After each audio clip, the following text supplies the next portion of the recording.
There's not one guy, one person in the history of this program that's bigger than the program. Welcome to episode 110 of the Program Guyz podcast. I am Mark Hall, joined by Patrick Hertzberger and Matthew Gann, the Trinamic threesome. Tonight, we are promising you a good time, leaving satisfied as you do with the Program Guy threesomes. You should, if you are listening right now, hit like on whatever platform you are listening to us on, checking us out on, whether that's YouTube, Spotify, Google Podcasts, Apple Podcasts, and Amazon Podcasts. We're on all of your podcast platforms. And you should also go comment, let people know that you're here, your thoughts about the program. You should hit us up on all of our social media. That's at Program Guyz. That's on Twitter. That's on Instagram. That's on Facebook. I think Patrick still has a TikTok popping. I don't know last time we posted there. We're mostly a video platform, and we hit it on YouTube. Not as much TikTok. Anyway, guys, episode 110. How are we feeling? We're here. Look at us. Another week. Another episode full of news and topics that the threesome is ready to throw down. You know, to be honest, boys, I don't remember the last time we had a threesome. And look at us now. No, the three of us, I don't remember. I'm not sure if it's happened. I think it's happened. I feel like it's happened at least once. Yep.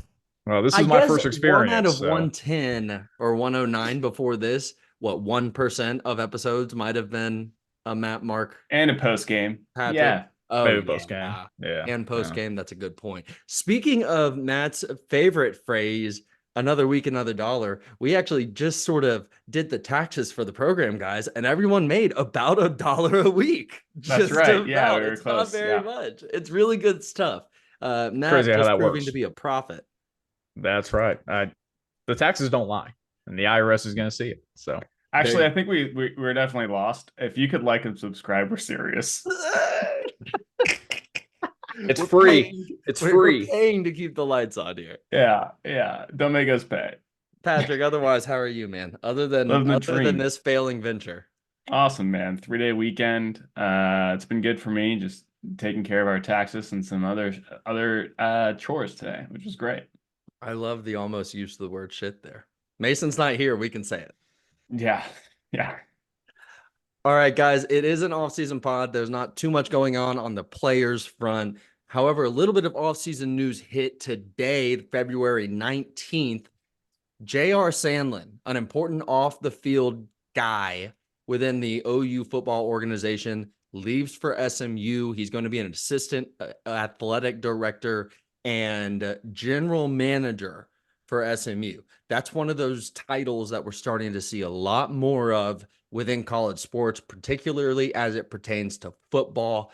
You can sort of see within his title, assistant AD / general manager of the football program, we're finding roles for someone to take some of this off the head coach, someone to take some of this off of the AD, who shouldn't be so directly involved in just running the football program versus the macro of the entire athletic department. Today, after the JR Sandlin news, Curtis Lofton, previously one of the directors of the Soul Mission, has been rumored to be taking over as the general manager of the Oklahoma football program. A new position being created, as far as I can tell, because that wasn't JR Sandlin's role. So I've gone on for a bit here. I think it's really interesting to see how these roles in college football are going to shake out. Obviously, JR Sandlin has done a wonderful job for Oklahoma. I follow him on Twitter, and it's a really interesting follow because he's constantly, throwing information out there for recruits, and he's probably a great resource for them in the background too. So really interested to see how this plays out for him at SMU. What are you guys' thoughts on the whole situation, the departure, the role at SMU, Curtis Lofton moving up? Matt Gann, want to hear from you. The timing seems off. I'm not sure if this is generally when people leave and take other jobs as we head into the spring practices and all that. But I know he had a pretty prominent role in the turnaround from a 6-7 first season with BV, and obviously going 10-2 this previous season. So I think this is a pretty big loss. I don't think we're going to see the full impact of it for years to come. But to lose a guy like this that is so important behind the scenes, especially when it comes to, like you said, Mark, recruitment, being a resource of information, a wealth of knowledge for these recruits to be able to contact, but also probably in the development of the facilities and the program as a whole. So again, probably not going to see an immediate impact, but this could be a slow kind of dwindling on the program if we can't find someone that can take and fill in that slot, because that is an important role right next to Joe C., who obviously is one of the best athletic directors in the country, but he needs people on his staff that can also be just as good, especially for a blue blood program heading into a blue blood conference in the SEC. You need these types of guys on your staff. So the departure is very odd to me. Again, I know people are going to take roles to better their futures and take care of their families and all that, but the departure timing of everything seems a little bit off to me. I figured they were going to do an internal hire, so good to see a guy that's able to step up. Just not sure if he can fill the shoes. I guess we'll have to see and find out. Yeah, we love an internal hire. Mark, anything on what Guyz said? No, that's what I wanted to go to you for. Is it's always sort of nebulous what these off the field guys really do. But what do you think we might gain getting a former player, a guy who was an OU alum and has come back already to lead the Soul Mission? What do you think we gain from elevating a guy like that to this general manager spot? And I guess a better question, because none of us know Lofton personally, what would your ideal role for such a position be?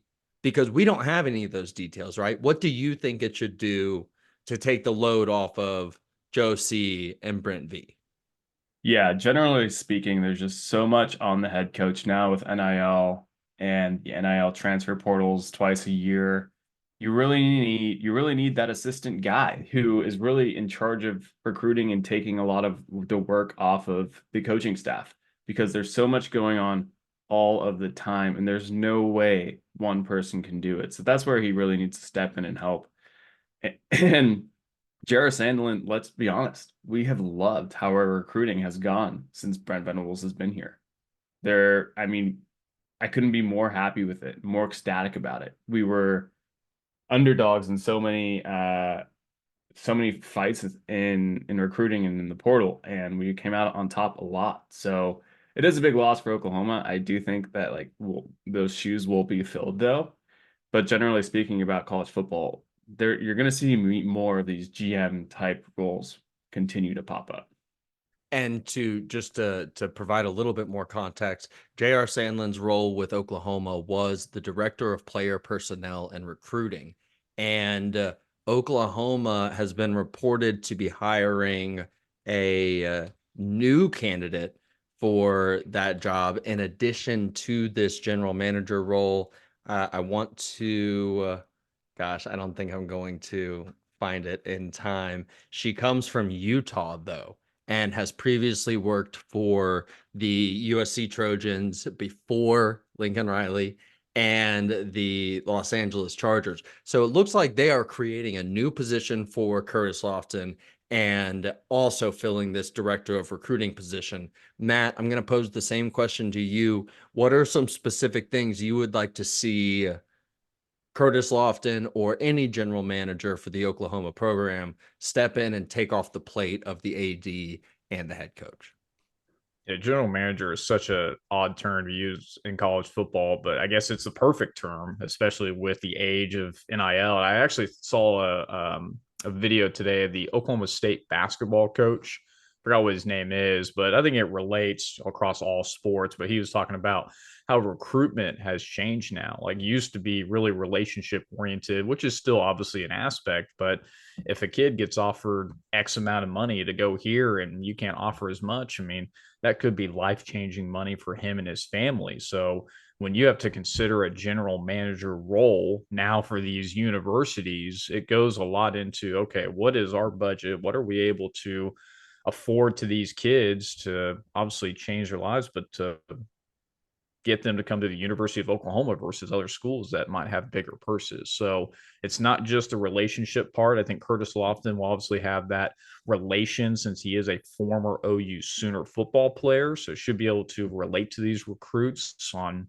what recruitment is like and hopefully bring them in the building to have them at ease. But these two roles are going to be very prominent with the age of NIL and having to have money being a part of the factor with these conversations with the recruits. So that's going to have to be something they can have to rely on. Joe C and this staff, along with BV, which BV will cultivate the relationships, but we need the behind the scenes guys to almost make the finances go, especially now in today's age.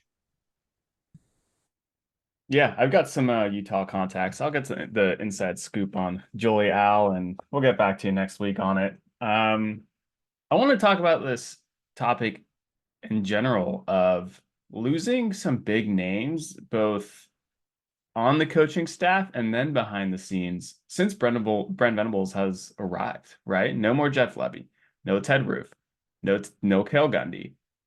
Wide receiver coach. God, he played for the Texans. I love the guy. Forgot his name. I mean, but Cale Gundy and then LaDainian Washington. LaDainian Right. Washington. And then the other facilities guy who was really transforming Oklahoma's facilities, moving into the SEC, but came from Clemson as well. Bad turnip seed. Bad turnip seed. Like lockdown, getting the facility, and then recently left. Right. Go ahead. Yeah, I'm just saying, like, this is quite a bit of turnover just within the last 2 years. And then obviously we had a ton of turnover before Brent Venables comes in. It's just kind of interesting. I mean, obviously there's I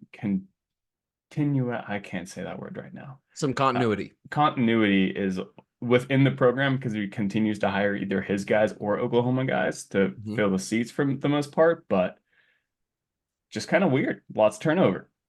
It's interesting, and I think it's one thing that you're going to see every single year if you have success is teams are going to want to find what makes that success, what makes things work there. Let's try and add it to us here. It's a testament to the success that Oklahoma's had going from 6-7 in a disappointing season to 10-2, 10-3, whatever we ended up this past season. And that's getting recognized by other football programs all around the country, right? Jeff Lebby has a head coaching job. Ted Roof walks into a DC position at UCF from the same role at Oklahoma. JR Sandlin gets a raise. We've already seen guys like Zach Selman go from Oklahoma, Joe C's right-hand man, to the Mississippi State AD, and then bring along Jeff Lebby, right? So lots of guys. And then everyone who got raises off of Jeff Lebby's hire, right? Tons of off-the-field analysts who now have on-the-field roles for Mississippi State. Matt, what do you think about all the turnover, and how do you think that affects what they're trying to build as far as continuity on the coaching staff and in the background? Yeah, I think we've talked about this before, but we've only really highlighted coaches or the coaching staff. But it's not just the coaching staff who can get picked year to year. You know, if you think about Alabama and all the coordinators that get hired into head coaching roles, it's very similar to these blue blood programs that year in and year out continue to prove that they're the top in the country. And other schools are going to want to pick the best people, whether it's on your coaching staff on the field or behind the scenes, because there is success and those people are put in those positions for a specific reason. It's going to be a very normal. OU is obviously not the only university to have this turnover year in, year out, but it's just going to be a very common thing that we're going to have to continue to deal with. Again, very unfortunate heading into the SEC. We don't have some of these guys like a Zach Selman or a Thad Turnip Seed, because again, we're only going to need to continue to improve not only on the field coaching, but also off the field with all the facilities, not just for football, but every other sport that's also heading into the SEC as well. So these guys matter, especially on a long-term basis. I know BV and company have a plan. They always do. And they're obviously going to be well aware of these guys getting opportunities. And I know BV wants the best, but he'll continue to bring in the guys that he needs to continue to build that continuity with the already staff in-house. And to your point, I think that the way BV does business, he does right by his guys too.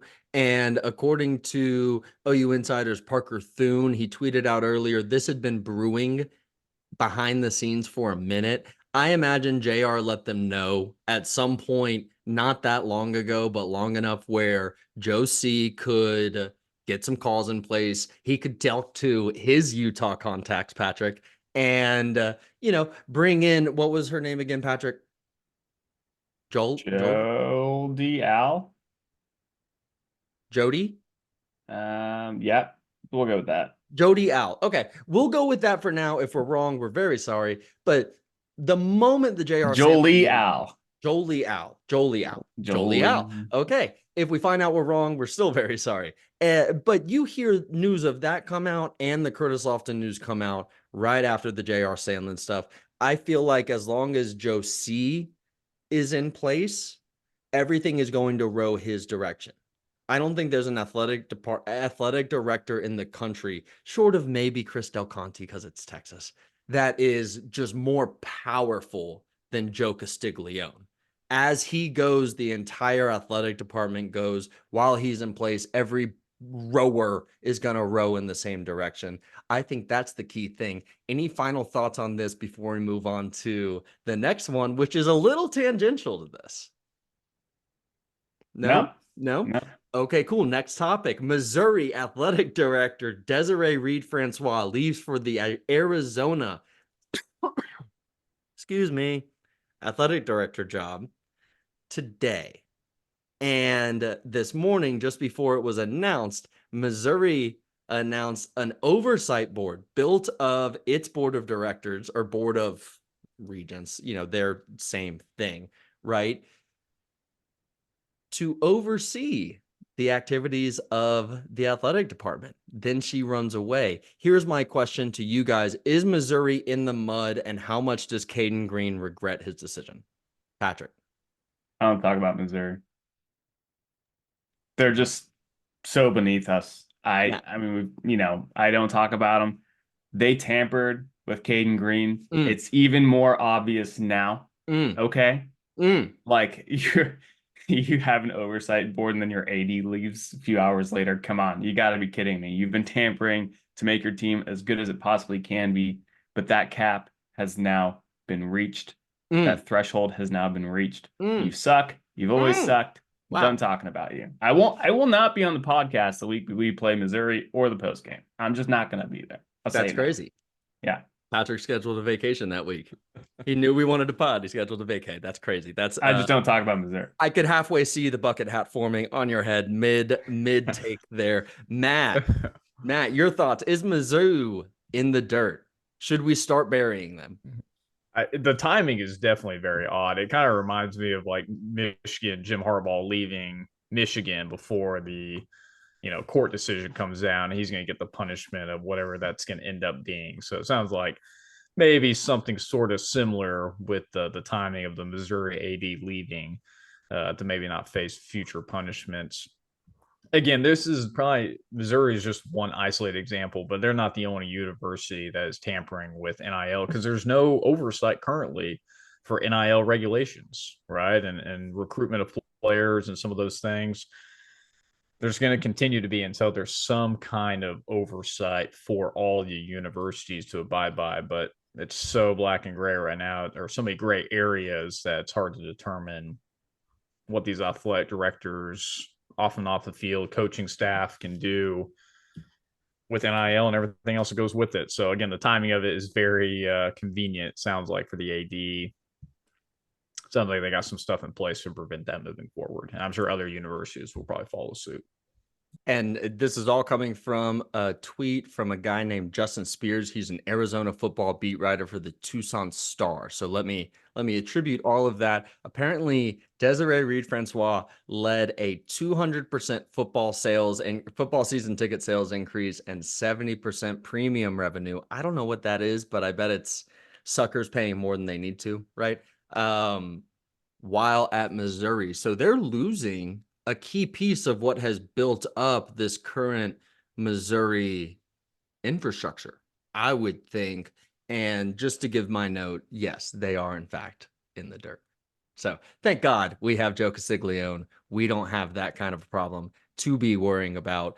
We're done with that, I guess. We're going to go on to the next thing, but I sort of think we should go right to Patrick, if you could find that bucket hat. Because Sure. the next thing leads a little bit into the next thing. And I think we should go straight to our guy, Patrick Hertzberger, reprising his role with the hottest take. Been thinking. I think about it every year after the Super Bowl, right? And I'm sorry I wasn't on last week, otherwise I brought it up again. But you just can't call yourself world champions of the NFL if you are not an organization around the world. Now, Haven't we done here's this my already thing. on the Here's show? my hot take. Yeah, we do it every year, so I'm doing it again. Okay. Here's my hot take. You're now playing games in different countries. You're adding South America, Central America, I think. You've done Europe. You should rename the NFL to the International Football League, and therefore you can call yourself world champions. It's just a rebrand, and you should do it. I don't think the IFL hits quite as hard. It doesn't. It doesn't. It just doesn't. But like that's what you've told yourself you should be. I think they would love to expand. I think that's why you see teams like the Jaguars have to spend 2 weeks in London when like no one else has to, right? Yeah. I also think this is just absurd. Pat, this Right. of course they're the world champions. No one else has a league like this. What do you Well, want them you can't to call do? yourself Play a world like champion if you're only in America. play the You only play champion of teams the from Canadian Football America. League? You want the Grey Cup and the Super Bowl to play? I don't know any other leagues. That would be a world champion in my eyes, more than Patrick Mahomes currently is. Truly. Truly. How do you feel about NBA championship winners, like NBA finals winners calling themselves world champs? I don't like that either because the US team's getting squashed by Serbia these days. That's actually not true, but we'll We have to squash that one. brush past right that. I don't know what that was. No, well, there's the World Cup there, or not the World Cup, Olympics at least, and so like the Olympic team can call themselves world Hey, champions. there's about to be flag basketball. football. Would that be good enough for you, or what? That's the dumbest thing, and that's just because the Olympics are in America this upcoming. So when 2026. the World Series winner calls themselves the Hate winner of it. the World Series, you hate that. Yeah, because there's also the new baseball World Cup thing that they're doing. Mm-hmm. And so like there can't be two. So Can't tell me there can be two. okay. So does the World Baseball Classic winner get to be world champs until the next Olympics or until the next World Baseball Classic? That's How also often is well, it a new no, world baseball's champ? not an Olympics because it's not an Olympic sport. Let's go soccer. Yeah, no, so soccer is it's youth Because team. this is the one No. that, this is Yeah. your base, right? It's soccer. Right. Matt, step in here because know, I'm thinking the- Patrick's trying to apply some sort of like English Premier League logic to this, and I just don't think you can get there. I think it's different. So the Olympics and soccer, you only bring 3 senior players. You're only allowed 3 or 4, like 3-ish senior players. So everyone's like youth or just like not on the first team. So those aren't like real world champions. It's a fluke award for the men's. The women's you have a good argument. That is weird because they all show up, and so I don't know what they're doing. So how long are you the champion, right? Right. Is it till the next Olympics or until the I next think World- it's or can you even say you overtook the world champions of the World Cup if you win the Olympics? right. Different, Yeah. still a different roster. Yeah. I'm still a World Yeah, Cup I think champion. we're comparing like apples to oranges because Thank you. there's so many tangibles or so many factors that go into it. I mean, there's just nothing like the World Cup, Patrick, which is like your base case. You're telling right? Like, me. there's no other league that unifies the entire world for countries to play each other. Which I Speak get. my Hey, the World language. Cup is its own. I mean, it's fantastic, and obviously coming to the U.S. here in the next few years. But yeah, there's. I mean, I guess I get what you're saying, but it doesn't have a whole lot of breadth because Appreciate it. comparing apples and oranges. Great hot take though. I mean, I'm on fire if you can't tell. I see it. Great stuff, Patrick. Thank you for coming on and for bringing the heat. We love it so much. Moving to a little bit of tough piece of news, OU adjacent. It's really unfortunate. Former Oklahoma softball pitcher Jordy Ball tears her ACL. She's going to miss the rest of the season for Nebraska softball. We really just wanted to shout her out because, Oklahoma might not win the things that they've won without Jordy Ball on the roster. The players on the roster probably aren't as good as they are without having her on the team last season. And, just really unfortunate. Any words on that, Patrick, or any words on that, Matt? Super sad. She had goals going to Nebraska. She's definitely done a lot for that community and team already. It's sour. That sucks. It sucks that she's hurt for sure.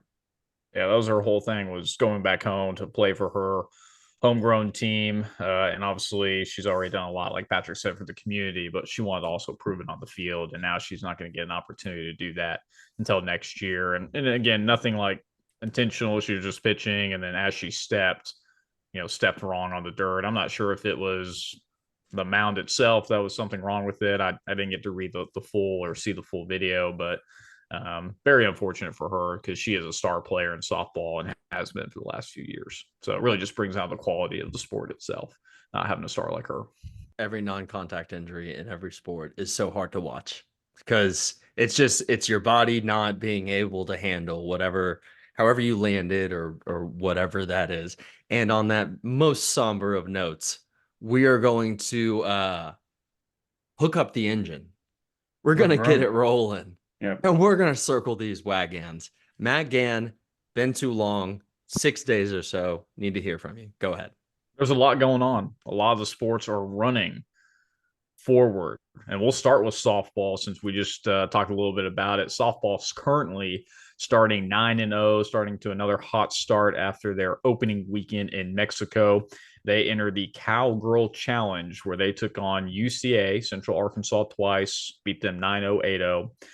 Beat McNeese State twice, 8-1, 3-0, and then beat Lamar 8-0. So another strong start for the Sooners. Just want to read you some stats so far. Their last probably year and a half, because this streak that they're on has been started last year when they lost one of their opening games, and then they just went on absolute hot streak. So listen to this for the Sooners so far. Let me get this pulled up here. So currently through week 2 of the softball season, they're 9-0, 2-0 against top 25 teams, 4 wins via run rule, which means they're up 7-0 by the 5th inning or something like that.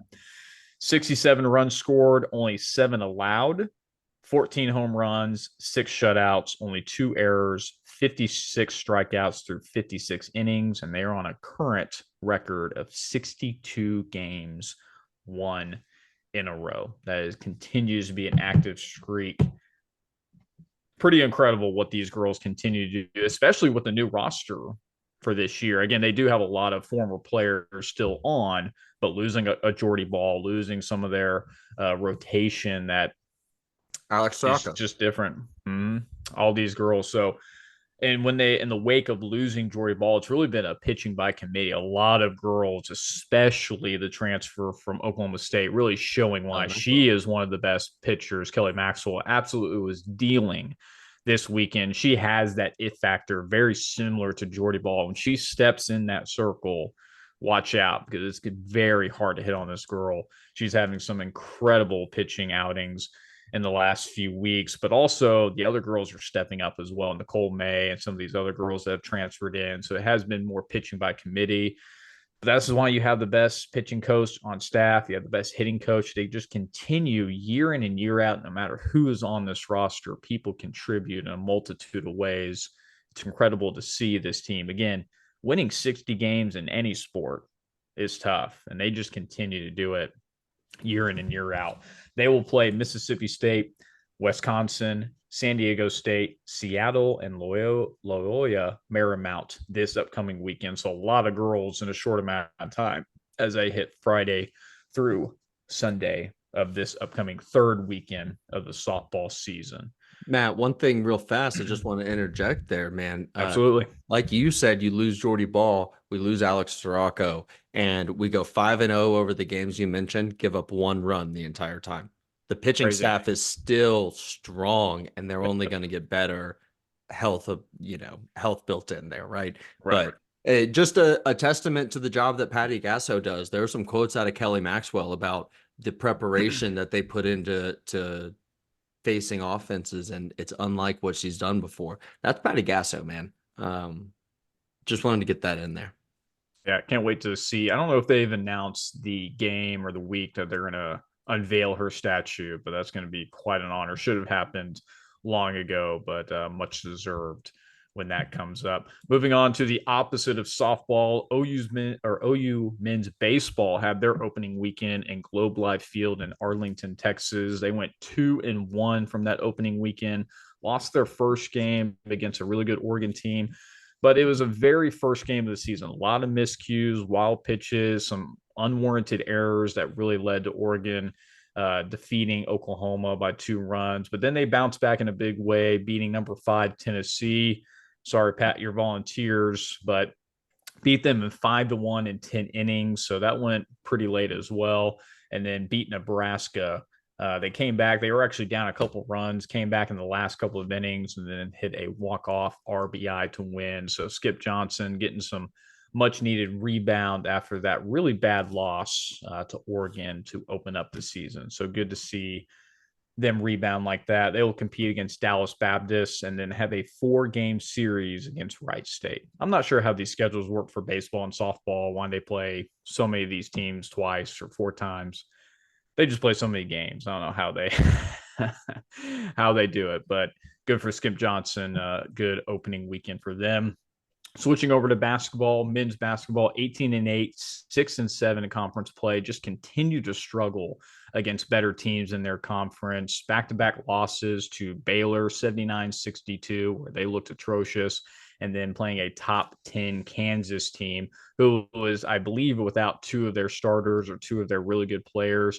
They were up 10 late and ended up losing by 10, 67-57. So this has just been what's plagued them all season is they beat the teams they should, and they they struggle against the better teams in the Big 12. And again, the Big 12 has 5 or 6 teams. They're in the top 25 are going to be highly rated teams in the March Madness, but I'm not sure what the preparation is, or they just don't come out to play. But I feel like Porter Moser's time in Norman might be coming to an end unless they can have some kind of late season rally, especially heading into the Big 12 tourney coming up. OU's men's basketball continuing to trend downward, cannot just get any life to them in Big 12 play. Looking at the other side, Porter Moser hates his life. I just want to send that out there, man. He truly seems to give everything he has to just the betterment of the program, and he can't get a new stadium, and things just don't work when he hits Big 12 play. It's tough to see because even if it doesn't work out, I still don't think I dislike Porter Moser, man. He's doing all the right things. It just doesn't work out sometimes. Tough to see. Yeah, before we move to women's basketball, they are currently projected at a 7-8 seed right now, but they are hanging on. I mean, if they continue to lose, they could end up being a double-digit seed by the end of all this. But that just shows you how tough the Big 12 conference is. They will play Oklahoma State and Iowa State this week. Women's basketball that continues to trip upward, had a little bit of a slip up, but they did beat Baylor 84-73, and then they did snap their Big 12 conference streak against West Virginia, number 24 West Virginia, 70-66. But they're still 18-8 overall and 12-2 in conference play. That's pretty fantastic to see after they had, again, a slow start to this season. They will look to rebound against Cincy and Oklahoma State as well this weekend. No updates for women's and men's tennis as they continue to have some break in between their games. But that is the WaGanns for this week. Love it. Absolutely wonderful. We cannot ask for anything better than Matt Gann's WaGanns segment. Guys, it's MVP time. We're going to start with Patrick. Patrick, hit me with your MVP or LVP for the week. I don't really have I don't really Oh. have one. Ooh. Besides, I listened to the pod last week, Oh no. and you guys were Here talking we about the go. over under of Oklahoma being 6.5, and how I that's think it's landed at possible. 7.5. I think it has landed at 7.5. So let's Perfect. just get that in there. That's good. That's good to Yeah. know. Maybe I'm the MVP for saying like we should stay in the Big 12, because I think everyone's going to come to realize that it would have been a better time. Giving I think himself the MVP. That's quite the move Yeah. there, Pat. Patrick the MVP, according to Patrick. It's me. I think we're going to see more automatic bids for the SEC and the Big Ten when we change the playoff next, and suddenly we won't want to be in the Big 12 anymore. They're going to change the game. It's gonna, yeah, that'll be an evolution in the next 2 to 3 years, definitely. Yeah, It kinda might not has to happen be. this year, but in 3 years they're gonna be like, okay, there's no point to put in number 3 Houston in the Big 12 into this, that's I think that 26 is the first year they can do it, and we'll Yeah. see it. We'll see it as soon as they possibly can. Matt, hit us with your MVP. Not MVP. I'm going LVP, and Ooh, it was boy. for the entire NBA All-Star weekend. It just seems like it gets worse and worse. It just thinking about the early 99 or 1990s, early 2000s when stars actually participated in the slam dunk contest, or they actually somewhat tried in the All-Star game. Again, I'm not saying they should have a whole lot of effort, but watching the game now the last few weeks, it just feels like the weekend, the 3-point contest. I mean, they try to make it a spectacle for the fans that are there, but watching it on TV is just so hard to watch. And again, there's no incentive for these players to do anything. I just don't get it. It's hard to watch year in and year out. What's the point? I really, truly don't get it. It's got to be the worst all-star weekend across all of the major sports. I think the NFL is worse. I mean, NFL is, I'm not saying NFL is better, but again, when the players have no incentivized to play or to try, just makes it not worthwhile to watch at all. LVP, NBA All-Star Weekend. Patrick, what would you do to the NBA All-Star Weekend to make it more entertaining and to incentivize the players? Because this is a conversation brewing online, and I think we've got a little bit of time. We've cut it a little short here tonight. I want to get into how you make any of these things work, because the NFL sucks. The NBA sucks. Major League Baseball is the closest thing, but none of us know any of those guys anymore. Like, the only important thing is the game because it determines World Series home away. And I don't know that I like that as like the That's dumb. incentive. I just don't. I think that only works in baseball because there's no real physical contact, on a down-to-down basis, play-to-play basis, right? Patrick, what would you do to try and get NBA players to try and then therefore get us to watch? I think you don't do it for a couple of years, Ooh. and then you come Prove it. back, like revamp it in a little bit of a different way. Interesting. So there was a year, maybe a handful of years sometime back, where the NBA introduced like a horse competition. And so you would have guys doing these trick shots and all of that. And then guys backed off of it because it sucks to lose when your whole thing is I'm the best basketball player, right? I think you should put up some kind of monetary prize and do like 1-on-1, 3-on-3 competitions and make that part of your weekend. And then you get something sort of similar to the in-season tournament where people are actually showing up and doing the thing. $250K in a 1-on-1 competition. Who wants to sign up? And you just have a tournament. We watch that way more than we would watch, the skills challenge with Bam Adebayo. He's 7 feet tall. He's or not Scotty or whatever his name is. Dude, just looked horrible. I mean, Who's the guy who won the dunk competition? Like, who is he actually the dunk good? competition is he even good? Dude. I don't know. I'm so worried about Mac McClung just being pulled out like a freaking circus animal for All-Star Weekend every single year. Like, he doesn't get to be on a team. He gets signed to some practice squad and then comes to All-Star Weekend just to do a dunk. He's a YouTuber with a dunk contest like resume. That's the thing. Like, the players aren't even like, I don't even know who that is. We need to see like a LeBron James, like somebody in the same gun, because people would actually watch if we had some of those premier players. I don't want to watch Jaylen Brown Miss a dunk dunk. over a guy who's 5'4", sitting in a chair. Like, what are we doing? What are we doing? Dwight Howard dunked 2 basketballs at one time. Gerald Green blew the candle off of a cupcake while dunking one time. We have lost all the fun of it. We've lost all the fun of it. I don't know how you get that part back. It's tough. Yeah, It's tough.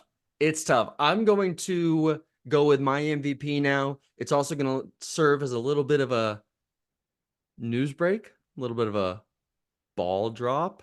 Ooh. I'm going Atascocita running back, Tory Blaylock, 5'10", 175. This dude is as fast as the day is long, and he runs with balance. He runs with power. And more than anything, he runs with a burst that you really just can't teach. Like I said, 5'10", 175. We're going to see him get up to, God, I would imagine if he comes to Oklahoma, he's going to be just shy of 200 by the time he shuts it down. I am officially dropping a crystal ball right now for Tory Blaylock. Watch him star out his senior season and give Oklahoma another piece in that backfield stable, moving into the SEC, moving into some of those SEC games and Jackson Arnold's final year or two. Tory Blaylock, Atascocita running back, crystal ball dropped, and my MVP. Any thoughts, fellas? Ball drop alert. That was credible. They're all alerts. Yeah, man, I Marcos. really hope we get him. He'd be good. Yeah, be a good pick. And I think Patrick, or at least Mark right now, you're still 100%. There might be one out there that might be teetering. Yes. But for now, I'm glad you're on this because Nate Roberts, tight end out of Oklahoma, Washington, Oklahoma, is between, he's got 2 visits lined up for the spring, Ohio State and then Oklahoma. Ooh-wee. I'm in the game, baby. I'm still in. That's still tough, game. though. That's still tough. That's tough. We got to see That how is it goes. tough. We Ooh. got to see how that one goes. My perfect record could be at risk. Great MVP, though. Great one. All right, guys, that is going to be it for episode 110. Thank you so much for joining us. If you have stuck with us this far in, if you have stuck with us this far in, you absolutely have got to like this video, like this podcast, share it with a friend, comment on it. We only grow if you help us grow. That's all we got. You should go follow us on all of our social media at Program Guyz Podcast on Facebook, where just about everywhere you might expect us to be. Hit us up there. I got nothing else. Episode 110 in the books. Patrick, take us out. Keep pushing it, baby. 3, 2, 1. There's not one guy, one person in the history of this program that's bigger than the program. What's better than this? Guys being